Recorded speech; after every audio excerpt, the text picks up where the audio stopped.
Usai dispatch digerebek polisi karena ikut menyelidiki meninggalnya Lee Sun Kyun, malah beredar jumlah penalti.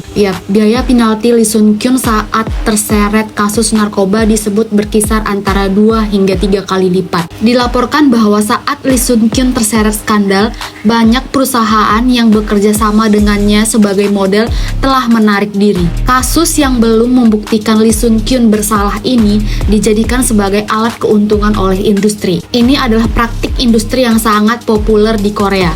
Makanya, jika selebriti Korea terseret skandal, perusahaan pengiklan akan menjadikannya meraup banyak keuntungan dengan menagih biaya penalti. Secara hukum, biaya penalti mengacu pada kompensasi atau kerusakan. Dalam kasus selebriti, kontroversi dan skandal adalah kerusakan bagi mereka. Kontrak biasanya mencakup klausul yang menyatakan bahwa individu tidak boleh terlibat dalam tindakan yang melanggar hukum atau menyebabkan kontroversi sosial atau bahkan juga merusak citra merek secara moral. Dalam kasus Lee Sun Kyun, dia terlibat dalam proyek drama yang berjudul No Way Out. Drama tersebut akan tayang sebanyak 8 episode. Dilansir dari Entertain Never, penghasilan Lee Sun Kyun untuk drama tersebut diperkirakan sebanyak 1,6 miliar won. Meskipun skala dan signifikan dari dua film yang ia tinggalkan berbeda, diperkirakan Lee Sun Kyun menerima perlakuan premium sekitar 1 miliar won per film. Berdasarkan hal ini, biaya penalti untuk kontrak film dan iklan diperkirakan sekitar 10 miliar won. Namun orang dalam industri percaya bahwa biaya penalti sebenarnya yang dikenakan mungkin hanya